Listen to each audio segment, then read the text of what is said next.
바이블 아카데미 쉬운 8번째 시간 로마서 2번째 시간 갖도록 하겠습니다. 로마서라고 하고 첫 번째 시간에는 서신서에 대해서 알아보는 시간을 가졌는데요. 이제 로마서부터 이제 서신서가 시작을 하기 때문에 서신서에 대한 전체적인 내용을 한번 이제 살펴봤고요. 오늘 이제 실제적으로 로마서 내용을 좀 살펴보도록 하겠습니다. 책 제목은 말 그대로 로마서. 예. 그래서 헬라어 원문에는 프로스 로마이오스 이렇게 되는데 번역을 하면 로마인들에게 이렇게 번역을 할 수가 있습니다. 그래서 이제 뭐 정확히 원문에 충실하게 번역을 한다면 로마서보다는 로마인서, 예, 요게 이제 더 정확한 표현이긴 한데 어쨌든 뭐 저희들은 로마서라고 하니까 그냥 로마서라고 이렇게 부르면 될 것 같고요. 신약 성경을 보면 대체로 그 표제가 지필자명 아니면 수신자명, 수신지명 뭐 이렇게 되어 있는데 본서는 수신자명을 반영을 하고 있습니다. 저자는 바울이고요. 뭐 이견이 없죠. 다소에서 출생한 사람이고 베냐민 출신이고 저희들이 잘 알다시피 가말리엘 문화에서 교육을 받은 엘리트 출신의 그러한 사람인 것을 알 수가 있습니다. 로마서의 기본 구성을 살펴보면 1장에서 8장까지는 계시된 하나님의 의가 이렇게 기록이 되어 있고요. 9장에서 11장까지는 하나님의 의에 대한 변론, 그 다음에 이제 그 뒤로는 하나님의 의의 실현, 뭐 이제 이런 내용들이 기록이 되어 있고요. 뭐 계속 나오긴 하겠지만 그 칭의 또 뭐 성화 이러한 단어들이 등장을 합니다.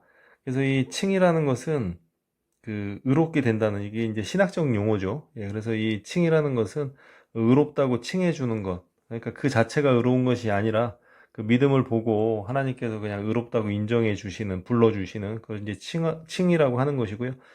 성화라는 것은 구원받은 하나님의 백성들이 예수 그리스도를 닮아가는 것, 거룩해지는 것, 그것이 이제 예수 그리스도를 닮아가는 것이죠. 그것을 이제 성화라고 이렇게 신학적인 용어를 이렇게 사용을 합니다. 그래서 칭의 성화 이런 단어는 그냥 이렇게 기억을 해주시면 좋을 것 같고요. 전체적인 이 주제를 보면 믿음으로 의롭게 된 자가 경험하는 구원의 과정 전체에 대한 참된 교회에 대해서 이렇게 설명을 하고 있습니다. 장소는 초대 로마 교회를 향해서 쓴 거고요. 뭐 기간은 뭐 이렇게 되는데 뭐 이런 기간들은 이제 정확하지는 않지만 대략적으로 그때 이제 쓰여졌다고 하면 생각하면 될 것 같습니다.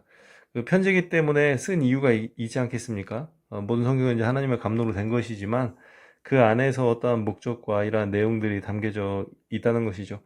사도 바울이 로마를 방문하기를 원했지만 더 이제 시급한 문제가 있었습니다. 그래서 로마서 15장 그 22절에서 29절에 보면 그 마게도냐와 아가야에서 예루살렘에 가난한 성도들을 위한 연보를 하게 되고 그 연보를 가져다 주고 이제 로마 교회를 방문하려고 바울이 그렇게 계획을 세우는 것이죠. 그래서 로마 교회를 방문하기 전 로마 성도들에게 참 구원의 원리를 설명하고 또 복음에 대한 오해,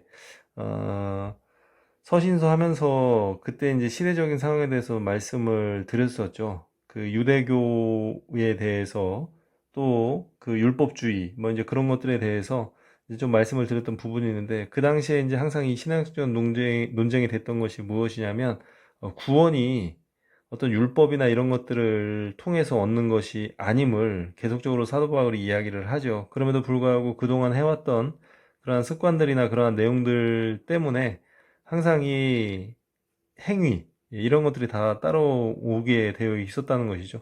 근데 이제 바울은 철저하게 그 오직 믿음으로 구원이 이루어진다. 구원은 오직 믿음으로. 예, 이것을 다시 한번 이렇게 강조를 하고 있는 것을 볼 수가 있습니다.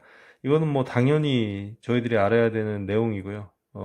저희들이 구원받는 것은 오직 믿음으로 되는 것임을 기억을 해야 된다는 것이죠. 또 그 로마 교회에 있었던 교회 내 문제를 해결하기 위해서 뭐 교회 내에서 믿음이 강한 자와 또 약한 자, 또 유대인 성도와 이방인 성도의 이제 갈등들이 있었는데 이제 그 내용들을 해결하기 위해서 이 로마서를 집필을 한 것이죠.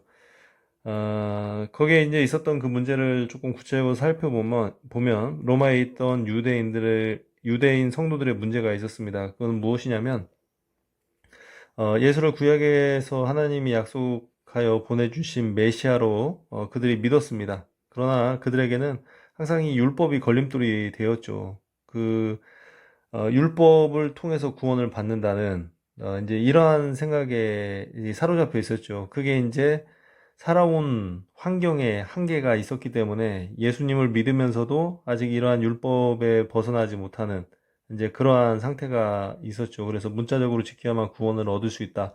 이제 이러한 사람들이 로마 교회 안에서 유대인의 성도들이 이런 생각을 갖고 있었고요. 그러한 사람들을 향해서 바울은 성도가 구원을 받게 된 것은 율법의 행위가 아니라 오직 값없이 거저 주시는 하나님의 은혜와 믿음이다. 예, 이것을 이제 이렇게 이야기를 하는 것이죠. 그래서 이제 로마 교회에 있었던 로마 유대인 성도들의 그런 문제는 이 율법에 사로잡혀 있다는 게 문제였다면, 반대로 로마에 있는 이방 성도들은 그리스도인의 자유를 지나치게 강조하여 참 자유가 아닌 방종에 이르는 것이 문제. 그러니까 한쪽은 너무 율법에 사로잡혀서 문제, 한쪽은 이러한 율법을 전혀 생각하지 않기 때문에 이제 문제가 됐다는 것이죠. 그래서 바울이 이제 설명을 하는 것이죠. 행위가, 율법의 행위나 이러한 행위가 구원의 본질에 영향을 미치는 것은 아니지만, 교회의 덕을 세우기 위하여 절제해야 하고, 또 성화에 이르기 위해서 계속적으로 이 하나님의 말씀 가운데 그것을 지켜나가는 그러한 삶이 돼야 된다고 사도 바울이 이해를 하고 있는 것이죠. 또 뿐만 아니라 그 당시에 그 시대를 살았던, 마찬가지죠. 저희들도 하나님을 믿고 살아가지만 지금 현재 2021년 대한민국이라는 이 현재 속에서 저희들이 살아가지 않습니까? 그러니까 이 땅을 살아가는 동안은 항상 세상에 속해 있기 때문에 세상에 대한 그러한 의무라든지 또 세상에 속해져서 해야 되는 그러한 내용들이 있다는 것이죠. 그래서 그 당시 로마 정부의 세속 권력에 대한 순종 문제와 하나님 나라의 시민으로서 이 땅에 어떠한 삶을 살아야 할 것인지에 대한 이러한 갈등들.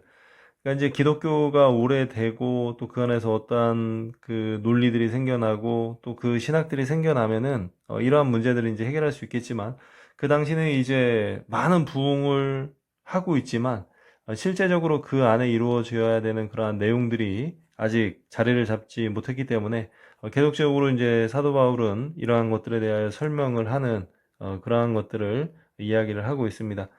그래서 그리스도인 공동체가 하나님에 대하여, 그러니까 신앙인이니까 하나님에 대하여, 또 세상 속에 속해져 있기 때문에 교회와 사회 또 국가에 대하여 마땅히 가져야 될 그런 의무들이 있었다는 것이죠.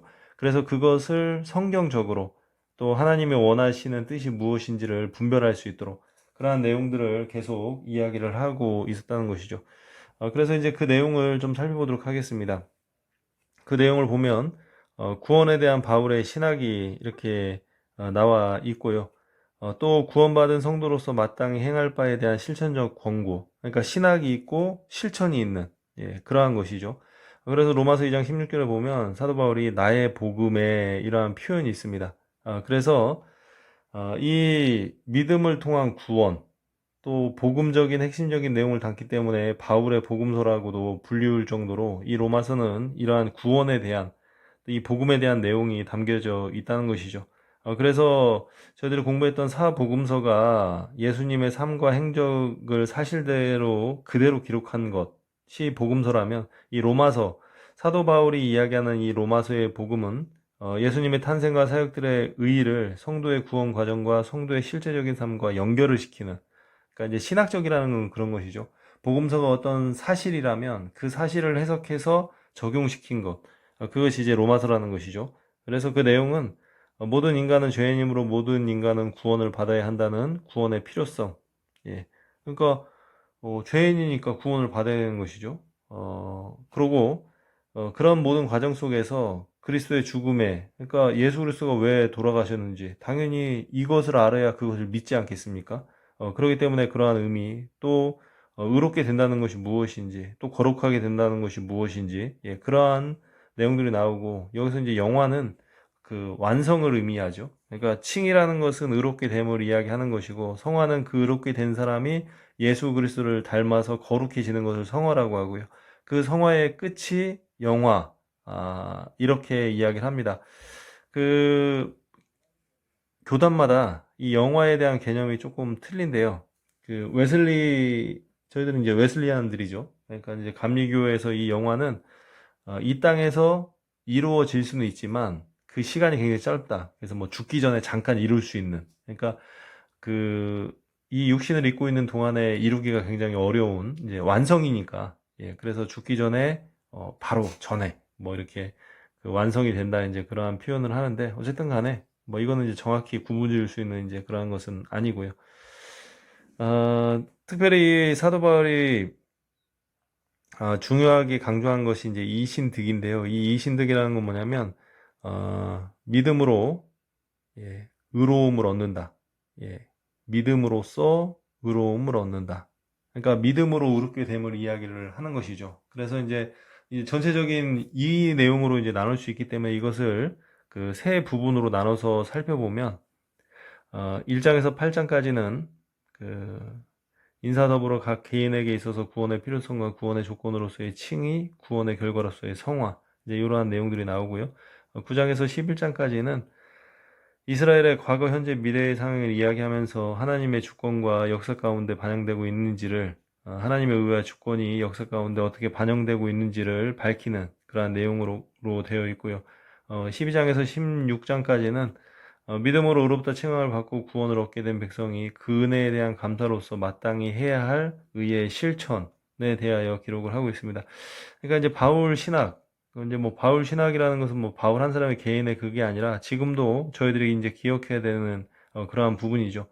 그래서 저희들은 어떤 실력이 있는 자들이 아닙니다. 그저 믿음으로 칭의, 의로움을 어, 의롭다고 이렇게 칭함 받는 것이고, 이 칭의를 받은 사람들은 이제 거룩한 삶을 살아내겠죠.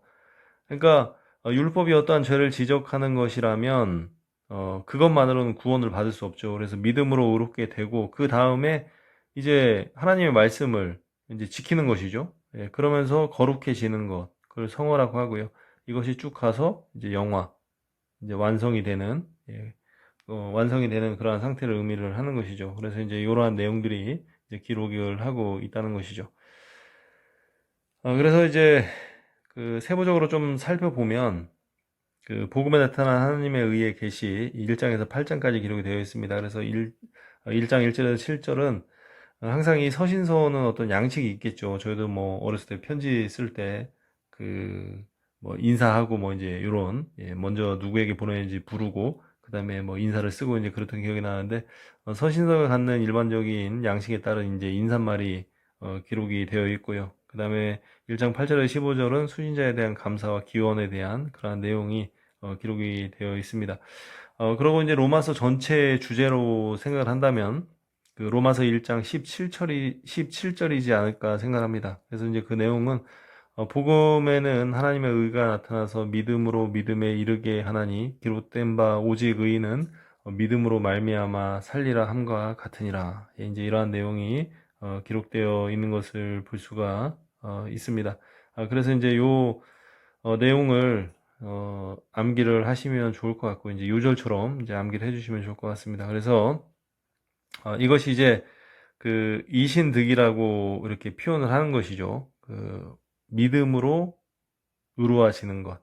예, 그래서 오직 의인은 믿음으로 말미암아 살리라. 이제 이것이 이제 이신득이라고 해서 그냥 한자로 이제 이야기하는 것이죠. 예, 믿음으로 살린다는 이제 그것을 믿음으로 의롭게 된다. 이제 그러한 것이고, 이제 중요한 것은 왜 이 이신득이가 필요하다는 것이죠. 다른 방법은 없냐. 그러니까 믿음이 아니라 예를 들어서 그 당시에 유대교 성도들, 그러니까 유대교에 살았던 사람들이 기독교를 믿게 된 그 유대교 성도들은 그때까지도 이 율법으로 무엇인가를 할 수 있는, 그래서 율법을 지켜야 구원을 얻는다고 이렇게 극단적인 생각을 하고 있었죠. 그래서 이 율법이 이 율법으로 가능하면 이 믿음이 필요 없겠죠. 어떤 것들이 가능하다면 굳이 예수님께서 이러한 일들을 하시지 않아도 되는데 그것으로 불가능하다는 것이죠. 그것을 전적 타락이라고 합니다. 그러니까 그 전적 타락이라는 건 뭐냐면 죄인이라는 거예요. 예. 철저하게 죄인이 됐다는 거고, 그 다음에 죄인이 됐는데 구원을 받으려면 이 죄의 문제를 해결해야 되지 않겠습니까? 근데 이걸 해결할 수 있는 능력이 없어요. 그래서 그것을 전적 무능이라고 이야기를 합니다. 그러니까 전적 타락이라고 한 것은 모든 사람이 구원을 필요로 한다는 것이죠. 죄를 졌기 때문에 이제 타락을 했기 때문에 이제 구원이 필요한데 이 구원을 이루기 위해서는 능력이 있어야 되는데 능력이 없는 거예요.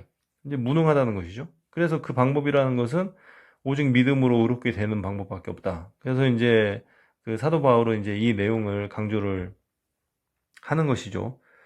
그래서 믿음으로 구원에 이른다는 구원론에 대해 진술을 하고 있는데 그 전제로 모든 사람이 구원의 대상이 될 수밖에 없는 상태. 아까 내가 뭐라고 했습니까? 전적 타락이라고 했죠. 예, 전적 타락이고 어떻게 이 신득이의 진리가 믿는 자들에게 구원을 가져다 주는지 그 내용에 대하여 이렇게 설명을 하고 있습니다. 그래서 6장에서 8장은 그 이신득의 원리에 따라 하나님 앞에서 법적으로 의롭다함을 얻은 성도들이 실제적으로 하나님을 닮아 의롭게 되는 길, 아까 그것을 뭐라고 했습니까? 성화라고 했죠. 예수 그리스도를 닮아 의롭게 되는 것. 그 성화의 과정은 무엇이냐면 죄와 싸워야 됩니다. 예, 이것이 이제 성화의 과정이죠. 예, 그리고 죄의 법에서 벗어나야 하고 또 고난을 극복할 것에 대한 권면과 천국에서의 궁극적인 승리의 소망을 가질 것에 대하여 이 6장에서 8장은 이야기를 하고 있습니다. 두 번째로 복음에 나타난 하나님의 의에 대한 변론이 나옵니다. 예, 9장에서 이제 11장에 이렇게 나와 있는데요. 그 이제 신학적이라는 것이 그 당시에 시대적으로 필요한 그러한 내용들, 그러니까 초기의 기독교가 이 뿌리 내리기 위해서 하나님이 원하시는 그 내용들, 그것이 이제 새롭게 시작되니까 잘 모르는 부분들이 있겠죠. 그래서 이제 그것을 이제 정립해 주는 것이죠. 그래서 이제 9장에 보면 이런 내용들이 있습니다. 하나님의 구속사의 대상이 구약 선민 이스라엘 중심에서 세계 만민으로 확장된 신약 시대가 도래를 했습니다. 그러니까 그 유다 사람들은 항상 자기들이 선민이라고 생각을 하죠. 그래서 뭐 예수님 당시에도 뭐 우리는 이스라엘의 자손이다. 어떠한 특권 의식을 가지고 있는데 특별한 것은 맞습니다. 예, 그런데 그 특별함이 구원을 주는 것은 절대 아니라는 것이죠. 그래서 구원받는 것은 절대 아니라는 것, 그 특권을 가지고 구원받는 것이 아니라 하나님의 절대 주권에 택하신 자만이 구원을 얻음. 그러니까 육적 혈통이 아닌 영적 혈통이 중요하다고 이야기를 하는 것이죠. 그래서 그 영적 혈통에 들어가는 것이 바로 믿음, 오직 믿음. 예, 이 믿음으로 의롭게 된다고 이야기를 하고 있는 것입니다. 어, 결과적으로 이 유대인들이 그리스도의 구속의 복음을 거부함으로써 이방인에게로 하나님의 구속 역사가 확장이 됨. 사실 이제 이런 내용이 이제 보여지는 것이고 실제적인 내용은 구약 시대부터 하나님이 열방을 향하여 가지고 계셨던 그러한 마음이 있으셨고 실질적으로 그렇게 이루어져 가는 것 그것이 이제 역사라는 것이죠. 예, 어쨌든 이제 그렇게 됩니다. 그래서 11장에 이러한 내용이 나오죠. 예, 미래에는 다시 하나님의 주권적인 능력과 은혜로 육적 이스라엘 민족이 회복될 것이라는 예언. 그러니까 이제 지금은 이 열방으로, 그러니까 이스라엘을 빼고 이렇게 번져갔지만 최후의 마지막에는 다시 예, 이스라엘이 다시 회복되리라는 그러한 것이죠. 그래서 구약 시대는 육적 선민이 이스라엘을 중심으로 구속사가 진행이 되었고 신약 시대는 이방인에게로 이렇게 확장이 되는 예, 그렇게 되는 것이고 다시 유대인들에게 돌아가서 모든 인류가 구원을 받게 되는 이게 하나님의 원대하신 계획이죠. 모든 인류가 구원받는 것. 예. 그 다음에 또 살펴볼 것은 12장에서 16장까지는 복음에 나타난 하나님의 의의 실현에 대하여 기록을 하고 있습니다. 그래서 앞에서는 구원에 대한 여러 가지 원리들을 이야기를 했고요. 12장부터는 구원받은 백성들이 삶의 영역에서 어떻게 살아야 하는지 이제 그런 것들에 대하여 이야기를 하고 있죠. 뭐 서두에도 좀 말씀드렸지만 신앙인은 이 땅을 살아갑니다. 그러니까 소속은 하나님 나라지만 실제로 발을 딛고 살아가는 것은 이 땅이라는 것이죠. 그래서 저희들이 뭐 하나님 나라 가면 이런 것들은 다 필요 없겠죠. 하나님과 그냥 살면 되는 건데 이 땅을 사는 동안은 그렇지 않습니까? 그렇지 않다는 것이죠. 그럼 이 땅에서는 어떠한 관계를 맺어야 되느냐? 하나님과 어떻게 관계를 맺을 것인가? 중요한 문제죠. 이게 신앙생활을 어떻게 하냐는 것이죠. 그럼 교회는 교회 생활을 어떻게 할 것이냐? 당연히 이 땅을 살아가면서 교회를 다니니까 또 교회에서 하나님을 예배해야 되니까 또 사람들이 그 안에 있으니까 어떻게 살아야 될지 고민을 해야 되겠죠. 또 저희들은 교회에만 속해 있는 게 아니라 지금 사회에도 속해져 있지 않습니까? 요즘 이제 뭐 코로나 때문에 여러 가지 이제 병폐들이 이제 드러나는데 어쨌든 이 사회 가운데 있기 때문에 신앙인으로서 이 사회에 대한 책임이 있는 것이죠. 또 세상에 이제 권세가 있고 또 저희들 주변에 이웃이 있고 그러니까 사람과 더불어 살아가는 신앙인으로서 천국에 속해져 있지만 이 땅을 살아가는 동안에는 이 땅에서 해야 될 마땅한 일들이 있다는 것이죠. 이제 그런 것들에 대하여 이제 이야기를 하고 있죠. 그래서 이제 14장과 이제 15장에 보면, 성도의 의무의 올바른 실현을 위하여 하나님께로부터 받은 그리스도의 자유와 올바른 사용을 이야기함. 그 내용은 자기 희생, 봉사, 사랑, 덕을 세움 등의 실천적인 윤리. 이런 것들이 이제 기록되어 있습니다. 그러니까 이제 로마서를 읽으면 이제 되는 것이고요. 특히 뭐, 로마서는 이미 담임 목사님이 이제 설교를 하셨기 때문에 그 의문나는 부분들이 있다면 팟빵을 통해서 이 로마서를 들어보면 훨씬 더 잘 이해가 되고 또 이제 그 말씀을 잘 따라갈 수 있으리라 생각합니다. 그리고 이제 마지막으로 로마서 15장에서 16장은 그 이제 편지의 끝맺음이 되겠죠. 그래서 앞으로 이제 사도 바울이 행할 선교 계획, 또 개인적인 인사말, 또 마지막 권면, 또 하나님의 찬양으로 이렇게 결론을 맺는. 그러니까 이제 편지 형식으로 되어 있기 때문에 마지막에는 이러한 내용들이 나온다는 것입니다. 로마서의 주제를 살펴보도록 하겠습니다. 그러니까 구원은 인간의 선행이나 공덕으로 이루어질 수 없다는 것. 특히 인본주의적 이방 종교 사상과 특히 율법 행위로 구원을 얻을 수 있다는 그렇듯 율법주의적 신앙관을 거부한. 그러니까 요거 하나만 딱 기억하세요. 오직 믿음. 예, 요 이제 가장 중요한 요절에 들어가 있는 말이죠. 예. 오직 의인은 믿음으로 말미암아 살리라. 예. 그러니까 오직 믿음. 예, 이것이 이제 가장 중요한 것이고요. 그다음에 그 오직 믿음으로 구원을 받았어요. 근데 구원을 받자마자 그냥 천국에 가면 상관이 없습니다. 근데 그 구원을 받았는데 아직도 이 땅에 사는 거예요. 그럼 어떻게 해야 됩니까? 이 땅에서 마땅히 성도로서 살아야 되는 그런 내용들이 있겠죠. 그래서 이제 그러한 내용들을 이제 살펴보면 될 것 같고요. 그다음에 이제 로마서의 이제 주제를 보면 그 하나님은 어떠한 분이신가 이제 이러한 내용들이 나와야 되겠죠. 그 내용이 나와야 이제 구원을 어떻게 받는지 이제 이런 것들이 나오는데 그래서 하나님은 의로우신 분이신 동시에 은혜로우신 분 이제 이렇게 되어 있습니다. 그래서 이제 하나님의 의라는 이제 이러한 말이 나오는데 하나님의 의라는 것은 무엇이냐면 하나님 자신이 가지신 의로운 속성에서 비롯된 모든 행위. 그러니까 하나님께서 하시는 모든 일들은 그게 의예요. 하나님의 의예요. 그냥. 우리는 뭐, 의롭냐, 의롭지 않느냐, 이제 저희들의 행위는 이제 그럴 수 있지만, 하나님의 속성 자체가 의로우신 분이기 때문에 그분이 하는 일은 모든 일이 의로운, 그러한 일이 된다는 것이죠. 그래서 그 하나님의 의라는 것은 무엇이냐면, 죄인에 대해서는 정당한 죄값을 받으셔야 된다는 거예요. 창세기 2장 16절에 보면, 하나님께서 금하신 열매가 있는데, 그 열매를 먹으면 죽게 된다고 하나님께서 말씀을 하셨죠. 이게 이제 하나님의 의의가 되려면 먹으면 죽어야 돼요. 예. 그래서 인생이 죽게 되지 않습니까? 예. 그런데 하나님은 의로우신 분인 동시에 은혜로운 분. 그래서 이제 저희들이 쉽게 이야기할 때는 하나님의 공의와 사랑에 대해서 이야기를 하지 않습니까? 이제 그것을 이제 로마서 표현으로 보면 의로움과 은혜. 예. 이렇게 이제 표현을 하는데 같은 의미입니다. 예. 공의는 의로운 것이고 사랑은 그다음에 예, 은혜로운 것이죠. 예, 그래서 이제 요거 이제 같은 말인데 어쨌든 예, 그렇게 되는 것이죠. 그래서 하나님의 공의는 이제 죽여야 되는데 하나님께서 그 죄값을 인간이 치르는 것이 아니라 예수 그리스도 하여금 모든 죄인들을 대신하여 죄값을 대속하게 함으로 인하여서 서두에 말씀드렸던 칭의 예, 이렇게 되는 것이죠. 예. 이것이 이제 하나님의 공이며 또 하나님의 사랑, 하나님의 의이며 하나님의 은혜, 이렇게 이야기를 하면 될 것 같습니다.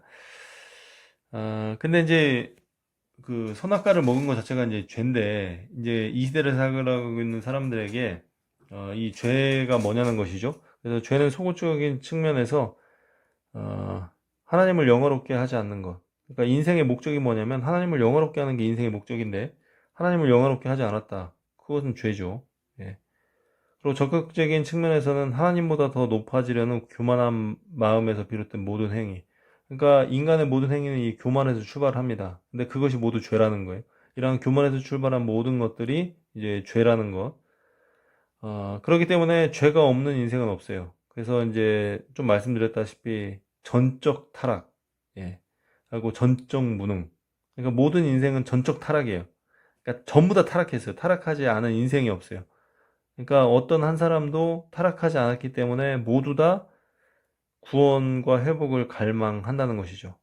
근데 전적 무능으로 인해서 스스로 구원할 수가 없어요. 무능하니까 아무것도 할 수 없는 것이죠.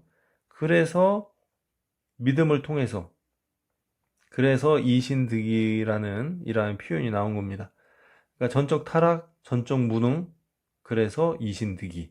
예, 이렇게 기억을 하면 될 것 같습니다. 믿음으로 의롭다함을 받아 구원에 이른 신자는 죄의 종이었던 신분을 벗어나고 하나님의 자녀가 되었습니다. 이제 신분상으로는 하나님의 자녀예요. 예. 그러니까 저희들의 신분은 구원받는 순간부터 하나님의 자녀, 하나님의 자녀, 아들이 됐는데 아들인데 삶은 여전히 죄에서 벗어나지 못하는 이게 이제 딜레마이며 악순환이며 또 그렇기 때문에 하나님의 은혜가 필요한 것. 예, 이제 이런 것이 되는 것이죠. 그래서 끊임없는 저의 투쟁을 통해 하나님의 의를 나타내는 성화를 이루는 삶을 살아야 한다. 이렇게 되는 것이죠. 예, 그래서 이제 로마서 6장 12절, 14절에 이제 이런 내용들이 나온다는 것이죠. 또 하나님의 은혜를 받은 성도는 육체 가운데 사는 것이 아니라 성령 안에서 살아야 된다. 성령 안에서 산다는 것은 구원에 대한 확신. 예, 구원에 대한 확신은 성령님이 아니고는 저희들이 할 수가 없죠. 예수 그리스도를 주로 고백할 수 있고 오직 믿음으로 구원받는 그 모든 뿌리에는 성령님께서 그 일을 하고 계시기 때문에 가능한 것이고, 그러면 이제 성령님을 통하여서 구원에 대한 확신을 가졌다. 그러면 환난 가운데서도 견고한 믿음을 잃지 않고 인내하며 천국에 대한 소망을 가지는 삶을 살아야 된다. 이제 로마서 12장 1, 2절에 이러한 말씀들이 나오고 있는데요. 그러니까 성령 안에 산다는 것은 구원에 대한 확신이 있는 것이고, 그 구원이 확신이 있는 사람들은 믿음을 잃지 않고 인내하며 또 천국의 소망을 가지고 살아간다는 것. 예, 이것이 이제 내용들이고요. 그다음에 성도는 믿음으로 의롭다함을 얻음과 동시에 천국 시민이 되었으나 이 땅에 사는 동안 그 삶의 영역에서 이러한 책임들, 이웃, 사회, 국가, 이제 이러한 것들에 대하여 책임을 져야 되는 삶이 필요하다는 것이죠. 세상 가운데 있기 때문에 세상에 대한 책임은 항상 있습니다. 앞으로도 있을 것이고, 전에도 있었고, 또 앞으로도 분명히 계속 그렇게 살아가야 된다는 것이죠. 이제 이러한 내용들이 되어 있고요. 로마서에는 이제 그 가장 중요한 것이 복음이고, 그 복음의 중심은 예수 그리스도 아닙니까? 그래서 그 그리스도에 대하여 이렇게 기록이 되어 있는데요. 그 예수 그리스도는 선악과를 먹음으로 인류에게 죄와 사망을 가져다 준 첫 번째 아담, 예, 첫 번째 아담인데 두 번째 아담, 예, 둘째 아담, 이게 이제 예수 그리스도죠. 예, 그래서 창세기 5장 15절에 원시복음이라고 해서 여자의 후손으로 오는 이가 계시다고 이렇게 말씀을 하고 있죠. 그래서 이제 그분이 이제 예수 그리스도고 둘째 아담. 그러니까 그 둘째 아담이신 예수 그리스도를 통하여서 그분을 믿는 믿음으로 저희들이 구원을 얻는다. 이제 이 내용이고요. 이제 고러한 예수 그리스도가 나오고 그것이 이제 구원의 이제 조건이죠. 그러니까 예수 그리스도는 저희들의 유일한 구원의 조건이 되십니다. 예. 그리고 그 예수님은 우리를 구원하신 다음에 자신과 같은 삶을 살기를 바라십니다. 뭐 계속 말씀드리다시피 성화가 이제 그런 것이죠. 재혼을 구원하기 위하여 십자가에 죽으시기까지. 그래서 그 성화의 내용을 보면 봉사와 희생정신, 성자 하나님으로서의 영광된 자리를 버리고 종의 형체를 입으시기까지 한 겸손한 모습, 또 그 삶의 영역에 자기를 기쁘게 하지 않고 하나님과 죄인을 기쁘게 하게 행하신 모든 사역, 이것이 이제 성도 각계인의 모범이 되는 것이고 신앙인은 그렇게 살아야 된다는 것이죠. 그래서 로마서 15장 5절에는 이제 인내와 위로의 하나님이 너희로 그리스도 예수를 본받아, 예수 그리스도를 본받아, 이게 성화입니다. 예. 서로 뜻을 깊게 하여 주사 한 마음과 한 입으로 하나님 곧 우리 주 예수 그리스도의 아버지께 영광을 돌리게 하려 하노라. 예, 이렇게 기록이 되어 있습니다. 이제 저기 한 것이고요. 예, 그래서 중요한 것은 우리가 어떻게 구원을 받는지, 예, 뭐 오직 믿음, 뭐 가장 중요한 거니까요. 뭐 오직 믿음, 오직 믿음, 오직 믿음 있는 사람은 하나님께서 의롭다고 칭해 주시죠. 칭의. 그러면 칭의에서 끝이냐? 아니죠. 이제 예수를 믿는 사람답게 의로운 자들답게 살아가야 되겠죠. 그래서 성화. 이 성화에는 이제 세상에 대한 어떤 책임들이 있겠죠. 이 땅을 살아가야 되기 때문에. 그래서 하나님에 대하여 또 국가에 대하여 또 이웃에 대하여 이러한 사회적인 책임이 있는 것을 기억을 해야 되고요. 그 다음에 이 모든 것들이 완성되는 것, 그걸 영화라고 이렇게 표현을 하면 될 것 같습니다. 이러한 내용들이 나오고요. 그리고 이 말씀은 이제 문제처럼 이렇게 놨는데 좀 써보시고 이제 가장 중요한 핵심 요절이니까 암기를 하시면 될 것 같습니다. 이제 여기까지고요. 다음 시간에 또 만나서 열심히 공부해 보도록 하겠습니다. 고생하셨습니다.